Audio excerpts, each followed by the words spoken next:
Welcome to The Struggle is Real, a show for 20-somethings that are trying to figure out adulting. I'm your host, Justin Peters. Each episode, we focus on solving a problem that we will face throughout this defining decade that wasn't covered in the classroom. This could include topics about our career, health, relationships, and money. Let's get into it. Joining me on today's podcast is Nate Dukes. Nate is an author, speaker, property investor, leader at his church, and serves on the board of a nonprofit for underprivileged youth. Already an impressive resume for someone in their 30s, but what's even more impressive is the journey that Nate took to get here. After getting busted for stealing a car, Nate spent 6 months in a Tennessee jail. He was written off as a lost cause and told that he'd never change. Nate decided to tear up that script by focusing on what he wants and making the right choices. After changing his life, he shifted his mission to helping others do the same. To do this, Nate wrote and published his debut book, You'll Never Change, Create Your Comeback and Prove Them Wrong. In this conversation, you'll hear the story of how Nate went from successful business owner to inmate to author. We'll discuss how to find inspiration in unlikely places, how to surround yourself with the right people, and repairing the damage of your past. I hope you enjoy my conversation with the former addict and inmate turned inspiring author and leader, Nate Dukes. I think we need to start in a very traditional place, childhood for you. I heard you often mention about this Christmas event that happened. It seemed like it maybe shaped a little bit of your thought process around your current situation when you were a child. Can you explain what happened on that Christmas and what you learned from that? Yeah, absolutely. Before we go into that, I do have to say, this is an amazing podcast. You've done a really great job. I'm a huge fan of the show. What you're doing is super valuable right now. So thank you so much for having me on. But growing up as a kid, man, we were the poor family. We didn't have a whole lot. My parents, they were really kids trying to raise kids. They had some broken mindsets that were passed down to us.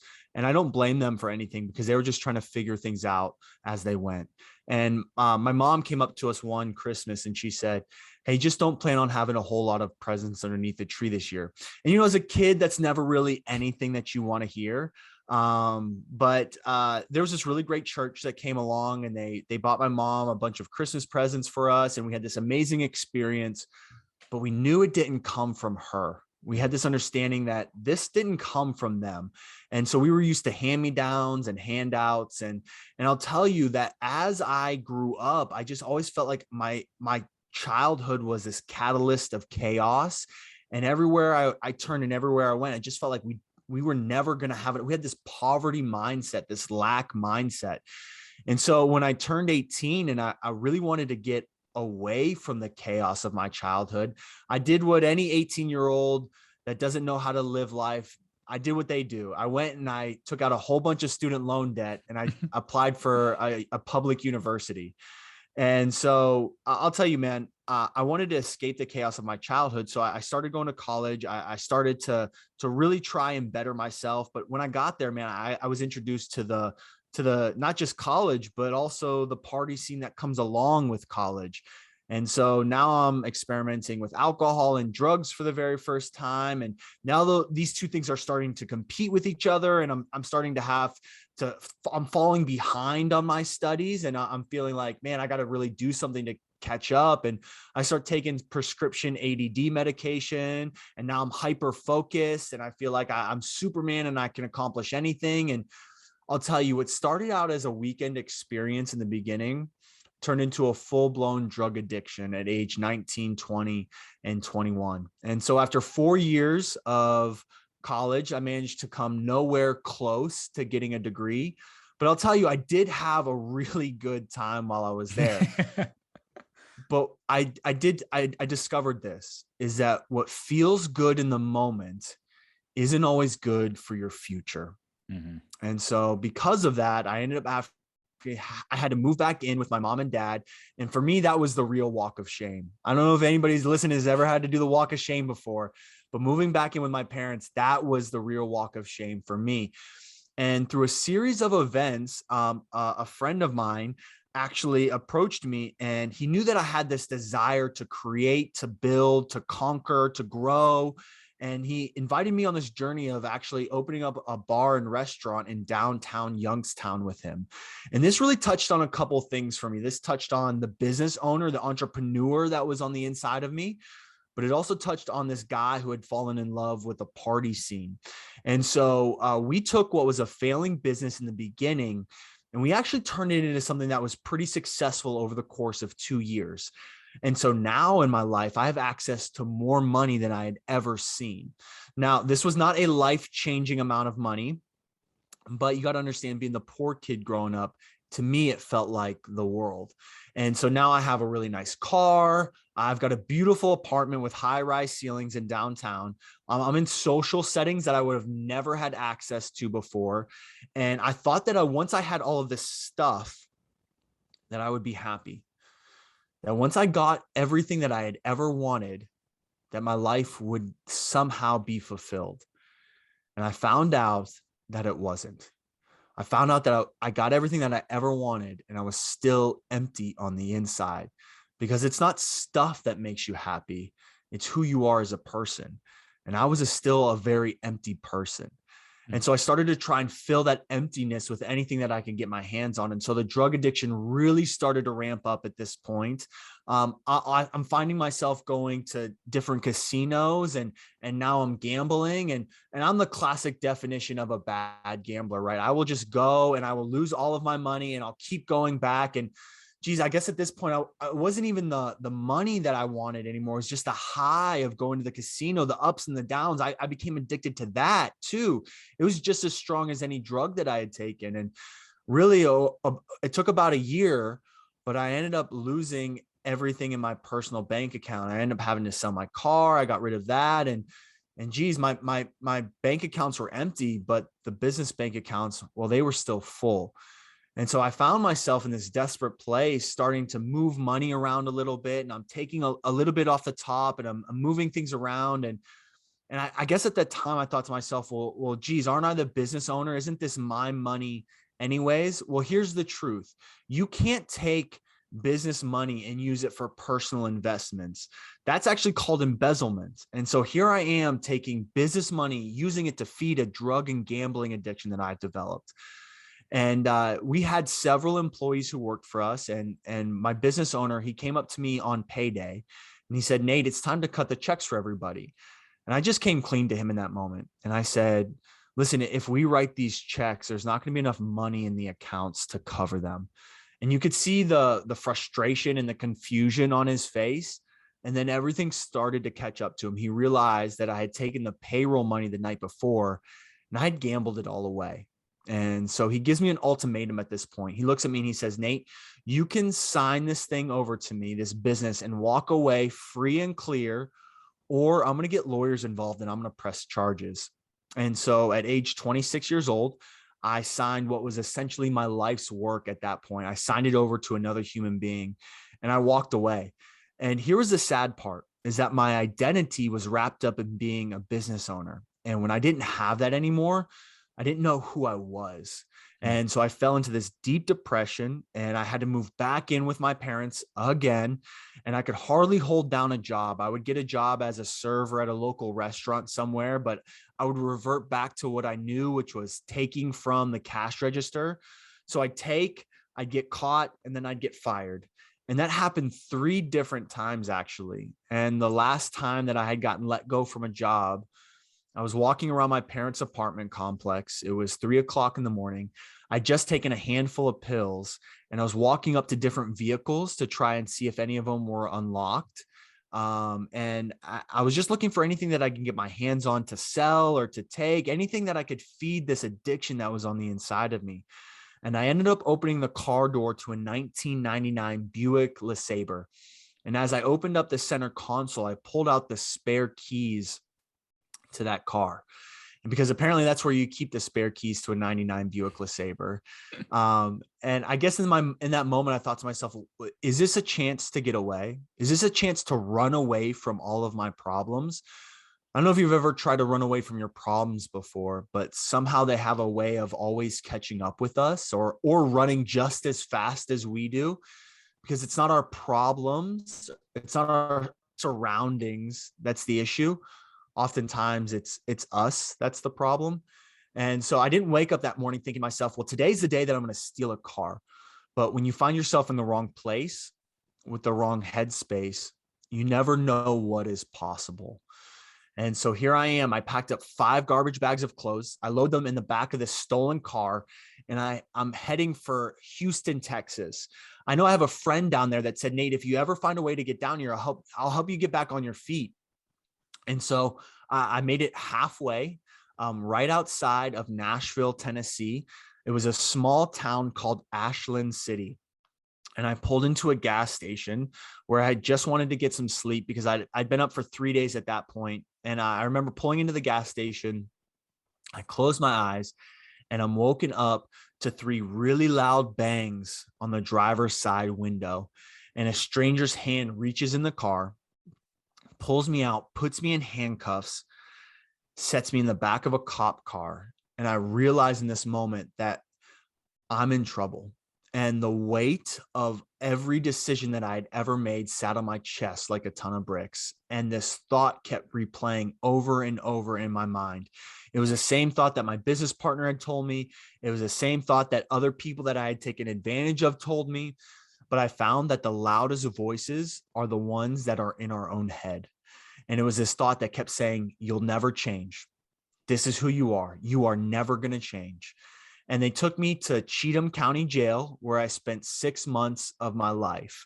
And it was a pod style facility. So I shared this pod with 16 guys. There were 3 tables. There were 2 toilets. There was 1 TV, but there were no windows. And the only opportunity that we got to get out was once a month, they offered something called church service.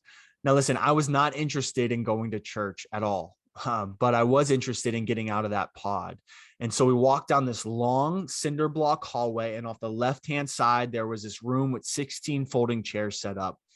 And as we filed in, listen, we were some ugly looking dudes at this point. Our hair was grown out. Our beards were a mess. And as we walk in, this really, really old guy walks in also. And he pulls out this really, really old guitar. And as he's tuning it up, he says to us, he says, fellas, the only difference between me and you is that I never got caught. And he starts to sing this song, Amazing Grace. And it goes, Amazing Grace, how sweet the sound that saved a wretch like me. I once was lost, but now I'm found. I was blind, but now I see. And dude, I looked around the room and I see 16 guys who, I mean, these were criminals. These were guys who had hurt people. And they had tears streaming down their face, and they were crying. They were crying hard. They're like ugly white girl crying, like drunk white girl crying. And it's hard to describe this moment, but I wasn't worried about my past, the things that I had done wrong. I wasn't worried about my future. When was I going to get out of here? But this overwhelming sense of peace sat on me, and that weight began to actually lift off of my chest. And I just thought to myself, I said, if it is possible to change, I want to, because this is not the life that I want to live anymore. And so when I got out of jail, they gave me a felony theft over 1,000 because you are not allowed to steal cars and drive them across the country. But they also gave me 2 years of probation, which they allowed me to transfer to Ohio. And so when I got back to Ohio, I got obsessed with trying to figure out, how do you create real change in your life? How do you do something? Because I had tried to change before in my past. I told myself that things are going to be different this time, but I wanted to create real lasting change. And I got obsessed with personal development. And I'll tell you, I found a John Maxwell book that said, if you want your world to change, you've got to be the one that changes first. And so I did a deep dive in, and how do I become the best version of me in all areas of my life? So I wanted to become the best version of me emotionally and mentally. I want to become the best version of me spiritually. I want to become the best version of me financially, which was really tough. Still working through a lot of that. I want to become the best version of me physically. I wanted to take control of my health again. And I committed to doing this for 1 year. I said, I want to take 1 year and just give it all I've got. Because the truth is, if I wanted to, I could always go back. I could always go back to living the way that I was before, but I didn't know what my life could look like if I committed 1 year and said, I'm going to do whatever it takes. And now fast forward from that, my life looks nothing like what it used to. And the cool thing now is that I actually, now that I've made my own comeback, I get this really cool opportunity to help other people create theirs as well. Mm. Nate, thanks for laying out that timeline. I want to put a pin in where you left off there so that we can go back and double click into a few of the moments that you laid out. First, maybe a broad brush of a few different aspects of that. Coming out of college, flunking out of college, actually, having really nothing to show for after 4 years. Also, this moment when you had to hand over the business. And then these 3 moments afterwards where you're getting fired because you're stealing. Is there a storyline that you're telling yourself in order to push you through some of those? Or are you thinking to yourself, like, I am a terrible person? Yeah. So I never contemplated, even when I stole the car, I never contemplated that I would ever get caught or that I would ever get in trouble. I just assumed that I was doing what I had to do in the moment. There's something that happens when you feel like under pressure and I'm squeezed. You really find out what's on the inside, right? When you squeeze an orange, the juice comes out, and the juice that was coming out of me, it wasn't good, man. It was actually, to push through a lot of that stuff. I did have this storyline that just said, if you keep going, everything will be okay. If you keep going, everything will be okay. And to an extent, that is true. I actually still use that today. That actually fuels me, like when I'm feeling down and I feel like unmotivated. It's super helpful. But if you are using the wrong strategy to get somewhere, I don't care. Listen, if you want to go to New York City, but you live in California and you are headed in the opposite direction, it's going to take you a real long time to circle around the globe to get back to New York, right? So we want to make sure that we have the right strategy in line. And I definitely was using the wrong strategies to be able to create a life that I thought that I wanted. We'll declare it. You were at least unaware. It didn't seem like you were just intentionally malicious. I mean, in some of the actions that you did, sure, but it was really like this, like, afterthought, like, you went to the casino, you thought you were going to be able to pay the business back plus interest. Like, you thought you were going to do yourself a favor and the business a favor. Then it all kind of comes crashing down the next day when payroll's there. Yeah. Really interesting. Cause like I said, I didn't really peg you for someone that was intentionally being malicious, like knowing that you're just going to blow because you have an addiction. Oh yeah. I definitely was never like, I'm going to really try and take advantage of people today. That was never a thought that crossed my mind. But I found myself desperate. And when you're desperate enough, you get stupid. And I did some really stupid stuff. Yeah. And then you have this other contradicting side to your personality too, like this, like, hopeless, ambitious man. Like, and you quoted it in your book at some point in time. Like, somebody said that you were this thing. I don't remember if you know the exact verbiage there. And then you like took a day to think about it, and you're like, you know what, I am that, and it has led me to this situation, which is like the fascinating part of your storyline. Like, getting to see it in retrospect. Like, you came out of college, you failed, and you're like, yeah, that doesn't matter because I'm still got to make something of myself. You start this marketing agency that fails just to pick up another opportunity at this bar. You turn this bar around. You're pretty successful after like 2 years. You got it all. You fail again.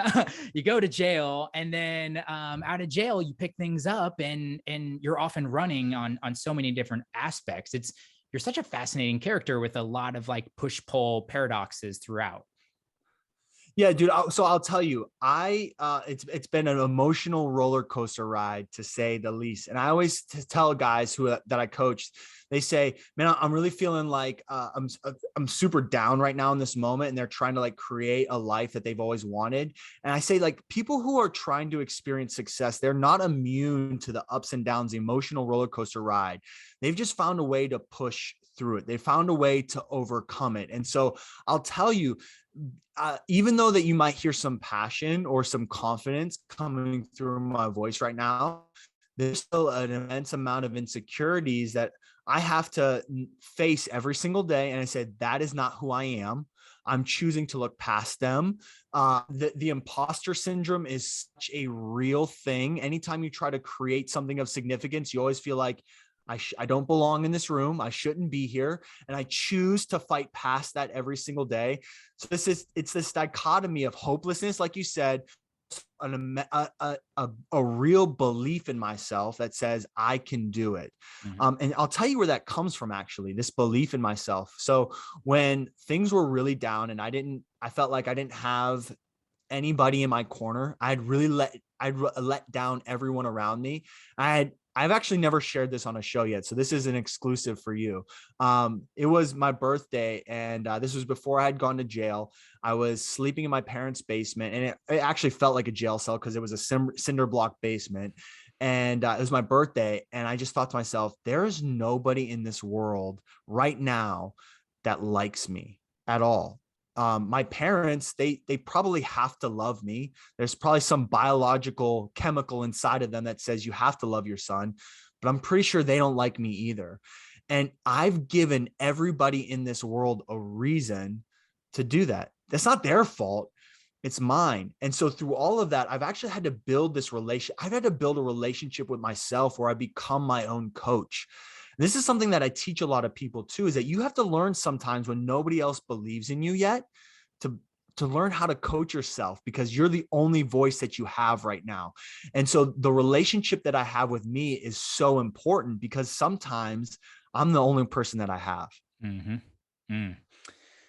Yeah, and I think we're going to get into that here in a minute. But I do want to flash back to those first few weeks in jail.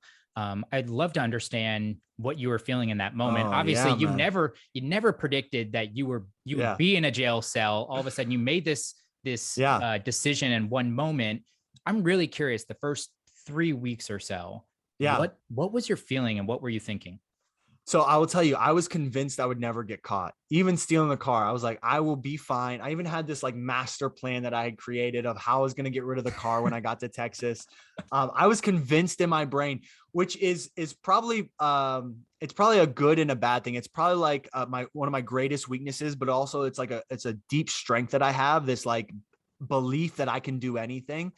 But the first 3 weeks of jail were dude, they were intimidating to say the least. So I was in a country jail where I didn't know anybody.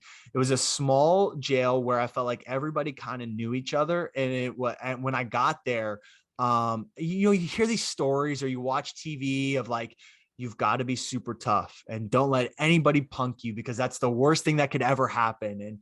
And I'll tell you, man, I got there and I kind of just kept my head down and I kept to myself and I laid low and I stayed out of the way and I stayed out of trouble. And if I got invited to the card table, I would go and play and you try to make conversation.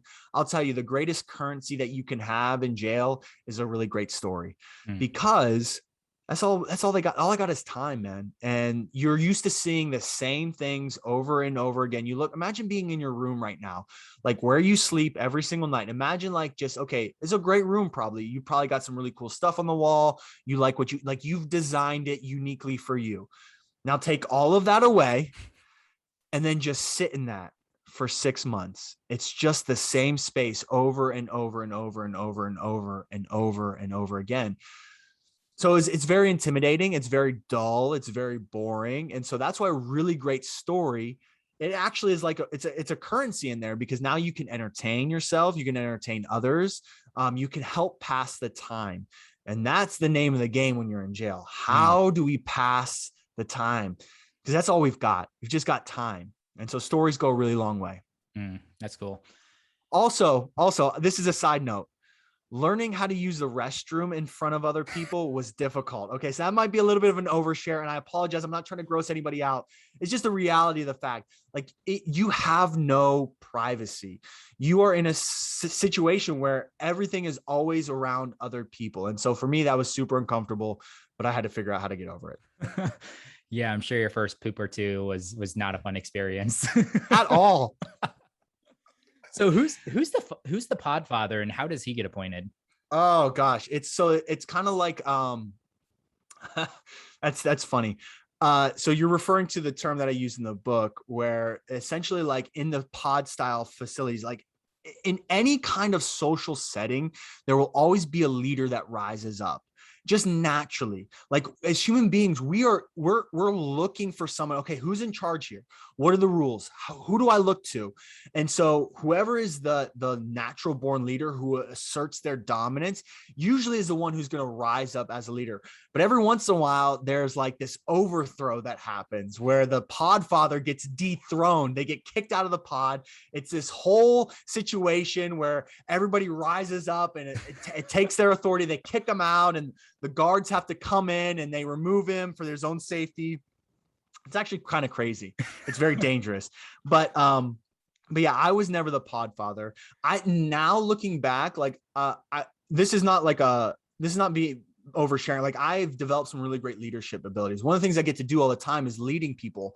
So I think back now, like if I were to go back to jail, what would that experience look like? Because I've actually learned a lot of social skills now on the other side of it. And I think that I would go in with the mindset of, okay, I've got just over time, I've just got to slowly figure out how do I become in charge? And then I would like take care of everybody in there. Like you could come to me if you had issues or you had problems or you needed like some extra honey buns or like you were low on shampoo. Like I would be the podfather of the people. Like, so, but yeah, so it essentially go full circle with it, a natural leader is always going to rise up in social situations. And so either you're a leader or you're a follower. And it's not a bad thing either way. For a long time, I preferred to be a follower.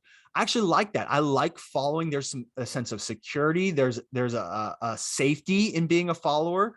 And so, yeah, so there's one dominant person who ultimately will rise up and become the podfather. Yeah. And just to put a pin on the experience, because I feel like you were done with jail. Like you were going to do everything in your nature not to be back there. You had it 6 months. I'm done with it. The most heart-wrenching piece of, I think, that whole timeline was whenever you got out of jail in this Walgreens situation that happened. Yeah. Can you share about that? Yeah, absolutely. So I just gotten out of jail. I was in Ashland City, Tennessee. I didn't know where I was. I didn't know anybody there. I was so thankful that my parents were willing to help me out and they wired me some money.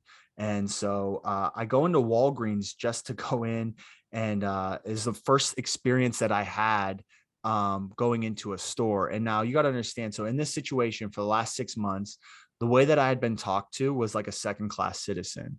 So I was treated like an inmate because I was. Mm-hmm. And so when I walk into Walgreens, this lady who had no idea who I was wearing a white t-shirt and the black basketball shorts that I had gotten arrested in. And my hair was kind of messed up. And I walked in and this sweet old lady just says, "Hey, honey, how can I help you?" And it was the first time in 6 months that somebody treated me with dignity, with respect, but also with a sweetness about them. And I like broke down in tears in that moment because it had been so long since somebody was nice to me. And so now I have a high value on being nice to other people because you never know what somebody's walking through and what they're experiencing in their day to day. So how did you resist temptation? You go back into the real world. Yeah. And I'm assuming you had some friends that were part of your life when you were kind of falling into this debauchery of jail and what it was. Did anybody approach you once you got out of jail and, let's get high, let's do these things? So right out of jail, I became a landscaper right away. It was the only job that I could get. I worked for this company when I was 19 years old in the summertime, just as summer help when I came home from college. And I gave them a call and I said, "Listen, here's where I'm at. This is what I've done wrong. Do you need any help?" And they were so cool about it. They're like, "Yeah, I'm Nate, like come on board." And so I started working as a landscaper and it was a really great experience. It taught me a lot of really cool things, discipline, consistency, but also tell you, man, like sometimes landscapers, I can't speak for all of them, just the ones that I happen to be around. They like to party a little bit. And so, I found myself smoking weed and drinking on the weekends. And it was so interesting because at this time, I'm also like walking around every single day with earbuds in my ears. And it started out listening to like whatever playlist that I had. And then over time, it turned into like personal development podcasts or audiobooks or anything on YouTube that I could find that was really inspiring. And so I'm like smoking weed and listening to Tony Robbins at the exact same time. And I'll tell you, I really got obsessed with creating a vision for my future and creating this vision that was so compelling, that was so big, that I was drawn to it, that it wasn't something that I had to push myself to, but I would wake up every single day excited for it. And it was, what's really interesting is that I made the conscious decision that said, you know what, I don't actually want to use alcohol or drugs in this season of my life, not because I'm against all of it, but because it's actually slowing me down. Not because it's the right thing to do, but because I know that if I don't smoke weed, I'm more productive, I'm more effective, I'm more efficient, I operate at a higher RPM, I can get more done, I can communicate more effectively, I'm more passionate, I can connect with people on a human level better instead of running away from all of my emotions.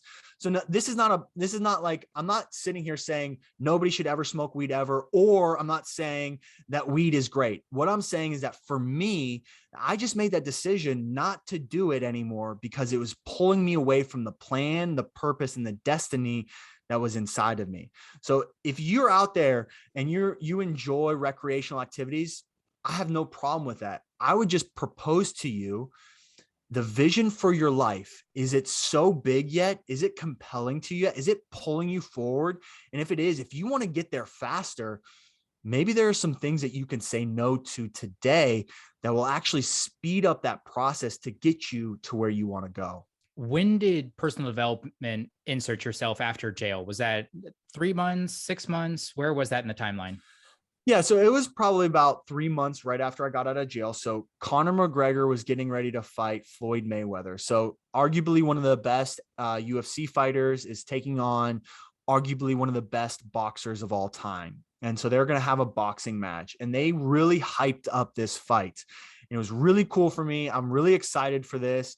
And I'll tell you, I was watching the backstory of Conor McGregor, and he's got some ideas on life that are super inspiring. Some of them I don't know that I fully subscribe to, but I was listening to it. He talked about how he started from nothing, how he was a kid from the wrong side of Dublin, like he was in Ireland. He didn't have a whole lot. He just had this intense belief in himself that if he just keeps going, he'll be able to create a better life. And that really resonated with me, because he had fruit on the tree from it. So it's not like some guy was standing on the corner and said, if you just believe in yourself, you can have all your dreams come true. This guy was like in the middle of it, getting like, he has multiple titles. He has backed up everything that he said. And now he's saying it. Like, I just had this really intense belief in me. And so for me, that's when I started to say, maybe there's something to this. And then, so that led to different like motivational YouTube videos, and that only carries you so far, because the truth is that motivation is a drug just like any other. I can get hopped up on motivational speeches all day, but as soon as that motivation wears off, I'm exactly where I was before. So that translated it then into listening to audiobooks and personal development podcasts. And now I'm listening to strategies in combination with the motivation. So now I have a strategy to create real change. I'm inspired and motivated to do it. And now I've created some momentum in my life. And then the momentum really starts to take off. And I've been able to make massive change in months and years instead of taking it decades. Mm. Yeah. And I think another really important thing you did was get around the right people. Come on, And bro. two of those, it seems like it seems like your little sister did asked you a very, very important question that led you down a Yes. really great path. And then you also got introduced to this guy named Brad. Would love to know, A, where did your sister bring you? And B, Yeah. can you tell me a little bit about Brad? Sure. So I'm fresh out of jail, and after 6 months, you want to do anything. You want to experience life again. And so my little sister, she could have said things like, hey, do you want to go party? Do you want to go to the movies?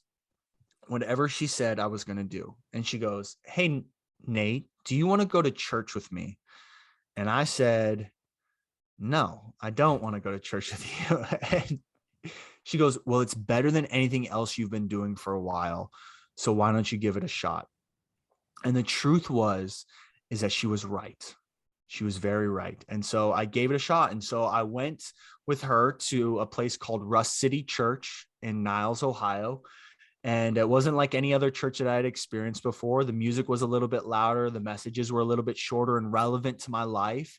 And I'll tell you, I was a super messy person at that time, but there were some people that were willing to get messy with me. And it was really cool because I started to experience this relationship with God that I had never really understood before. You see, my version of God is he was just waiting for me to mess up. And as soon as I did, he was going to punish me and I was going to be in trouble. And so now we're talking about a God who wants nothing more than just to have a relationship with me. This really started to open me up spiritually. And the crazy part is that I understood that God forgave me. But now, because of that forgiveness, now I had to go on the journey of learning how to forgive myself. And so enter in Brad. And Brad was actually a pastor of this church. And he comes into my life and he really starts to encourage me and he invites me out to coffee and we spend some time together. And I asked him just point blankly, because rewind to the part where I said I wanted to become the best version of me in all areas. Well, I was seeking out mentors in different areas of my life. So I wanted a health mentor. I wanted a financial mentor. And spiritually, I wanted somebody to mentor me on this new journey that I was taking. And he really, he took that job very seriously. And we're meeting together once a week and he was encouraging me, but he was giving me hard truths, which are so important. A hard truth from a person that you can trust is really important in you developing. And I'll tell you, a good mentor will take you places that you desperately need to go, that you have no desire to go on your own. And so he would push and prod in different areas of my life that I needed pushed and prodded on. And because of that, it forced me to look at my life in a way that I didn't want to. Naturally, we want to seek comfort as human beings. We constantly are looking for comfort. And he was excellent at helping me navigate. Yes, it's okay to be comfort, but you also need to learn, hey, here's the ugly areas of me too. If I don't face those ugly areas, they're never going to change. Yeah, that reminds me of your Instagram post you posted maybe last week, the 4 questions that shaped your life. And the one that really impacted me out of those 4 was what harsh truths do you prefer to ignore? And I sat on that one for a minute. I said, dang, that's a great question. Well, absolutely. And it's not because we're bad people. It's really not. None of us are when it comes to that. We just are wired to say, am I okay right now? And if I am, then I don't need to look at the ugliness of my life. But nothing can be healed if it isn't first revealed. And so I want to actually be a person that says, I'm going to look into the darkness because I know I'm strong enough. First of all, I know that I will overcome it. But once I've looked into that darkness, now I have the ability to bring that into the light and I can experience healing from it.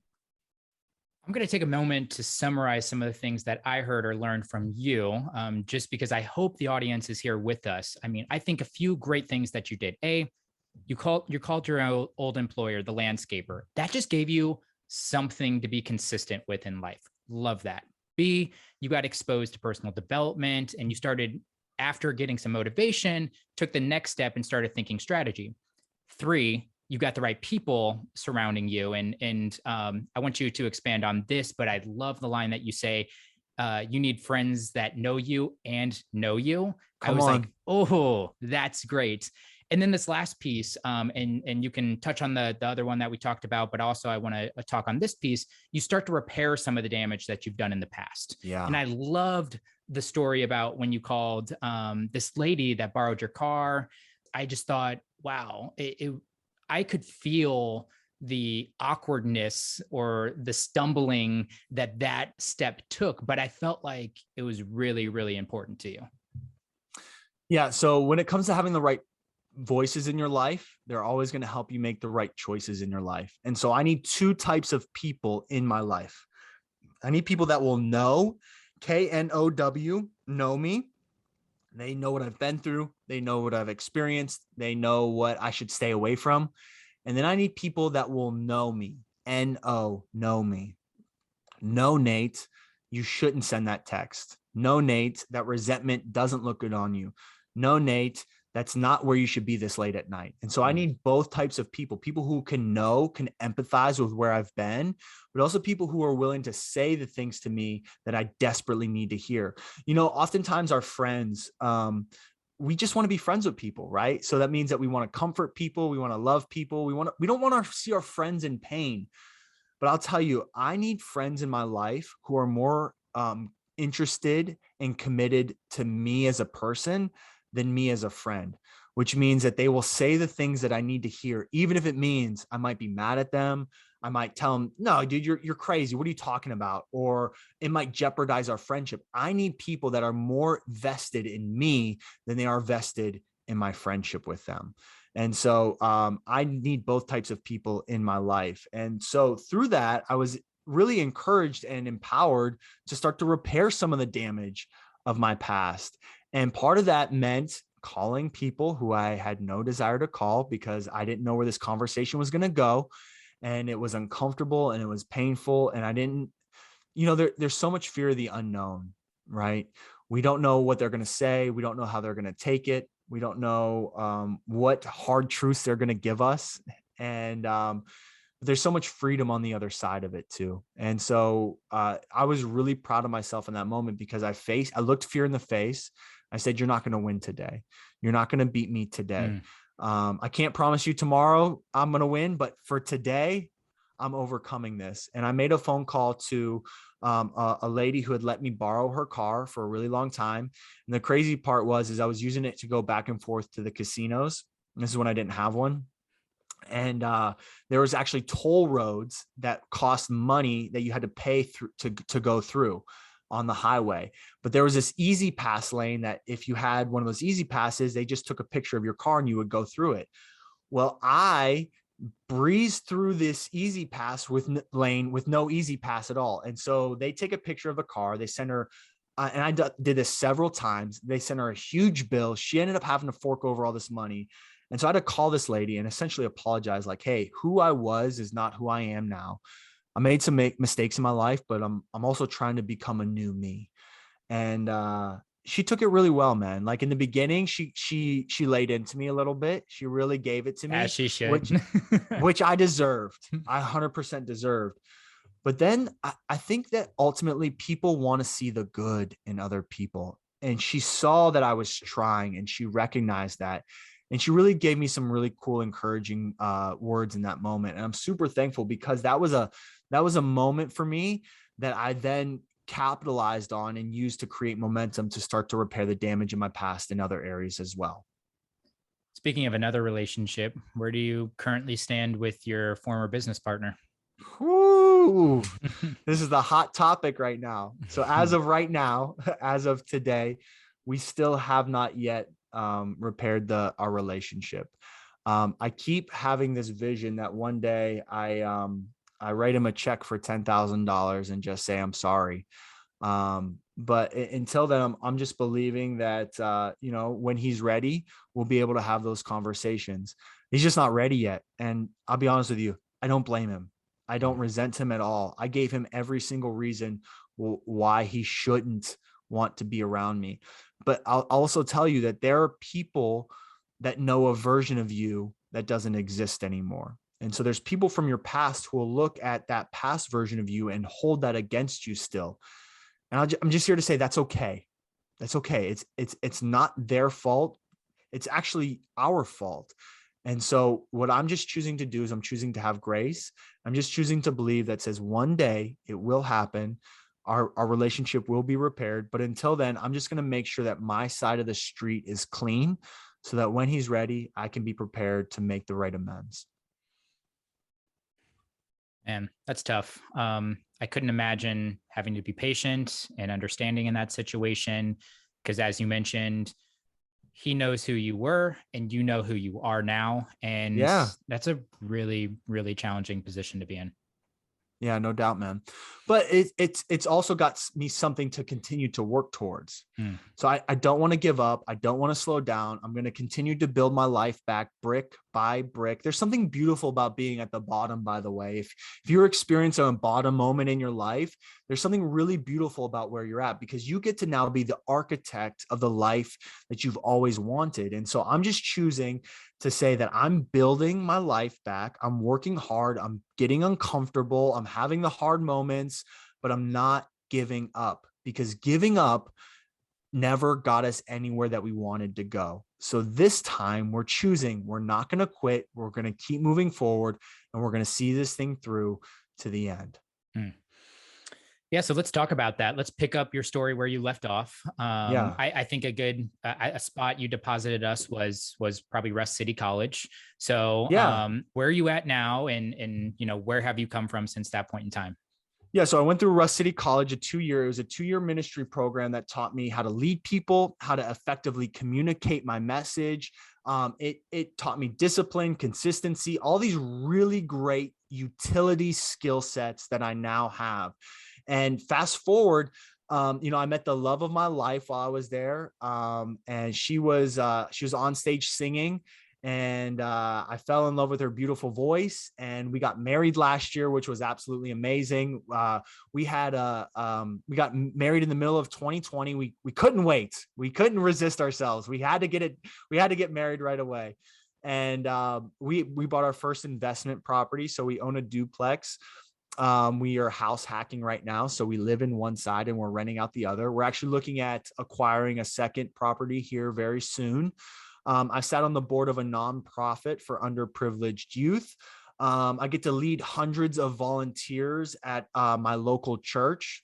And for the last 18 months, I've been working on a project to help people who feel like their life is too messy to change, who feel like, man, I've never created a vision for my future, or I feel like there's something inside of me and I just don't know how to go to that next level. And it's the book called You'll Never Change that I wrote. And it came out June 1st. It went to #1 in Amazon, which was a really cool experience. And I've gotten to be on several different podcasts, and I get to meet very interesting people just like yourself. And I'm just a chubby kid from Ohio who's made a whole lot of mistakes. But Tony Robbins says, it's a great quote. He says that our problems can be our greatest gifts if we choose to grow from them. But that's a big if. And so I've just said, I am choosing to grow from every single mistake that I've ever made. And I want to see where this thing takes me. Badass. So what do you hope someone that picks up your book takes away from it? Yeah. Who you were is not who you are. And just because you've made some mistakes in your past, it does not mean that you are one. Progress looks different on every single person. So please, please do not give up on the person that you are becoming. Nice. I love that. So Nate, we're going to wrap things up here, but before I ask my final question here, people can find your book on Amazon. You also ask people to check out your website, you'llneverchange.com. And you also have a really cool program, a pay it forward program. Can you tell us a little bit about that? Yeah. So one of the cool things that I get to do now is I partner with different rehab and recovery facilities where I'll go in and I'll share my story. And I love to be able to give this book away completely for free to every single person that I meet in there. And the way that I do that is that I've developed this pay it forward initiative where somebody can buy a book at a discounted rate for another human being that they've never met before in their life. And when I hand these books out to these guys and girls, I say, this is not a gift from me. This is a gift from someone that's never met you, but who believes in you, believes in your story, believes in your comeback, and wants the best for you. And you should see, it is actually really cool. This guy named Craig who read the book, he said, when I read it with tears in my eyes because I felt like for the very first time, someone understood what I was going through. And so if you'd like to partner with me, if you'd like to buy a book for someone and pay it forward, you can go to you'llneverchange.com/payitforward. That's awesome. So my final question for you, Nate, if you had the opportunity to teach a 16-week class to a group of graduating seniors on a topic that isn't normally covered in the classroom, what would you teach and how would you teach it? So I would talk about gratitude. And so before we write this off as just another gratitude list or like, here we go, attitude of gratitude, here it is coming at you, just hear me out. Gratitude reminds us that what we are is enough and what we have is enough. And so I just want you to understand that whatever you're going through right now, it is not forever. It is not eternal. There's no emotion that lasts forever. The only thing that is eternal is our souls. And so through gratitude, I would remind every single one of us that you can't be grateful and angry at the same time. You can't be grateful and resentful at the same time. You can't be grateful and envious at the same time. So if you want to hack your way into becoming the best version of you, start to cultivate gratitude. And literally the first 15, 20 minutes of class every single day, we would do what I do every day, which is that I intentionally sit down, I put headphones in, I begin to meditate, and I cultivate my own version of gratitude. And I just focus on things that I've been through, experiences that I've had, the things that I want to do. And I remind myself that what I have is enough, but more importantly, that I am enough. Nate, man, it has been a pleasure. I so enjoyed reading the book. Super excited to see the impact that you're going to continue to make on this world. Super excited to stay connected with you. It was a pleasure having you on the show. Dude, you are amazing. This podcast, this is just the beginning for it. I really do believe that this is just the beginning for what you're going to do. So you have my full support, and I can't wait to see where it goes. Awesome. Everybody go pick up his book. It's on Amazon. Once again, that is You'll Never Change. And he is Nate Dukes. Hey, everybody. Thanks for listening. If you like this conversation today, be sure to subscribe so you'll be notified about new episodes. If you want to connect with me, send me a message on Instagram. I'm at Justin Lee Peters. You can find show notes with links to everything we discussed today at justinpeters.co. This episode was produced by Gabby Dimeke. I'm your host, Justin Peters. Thanks for tuning in.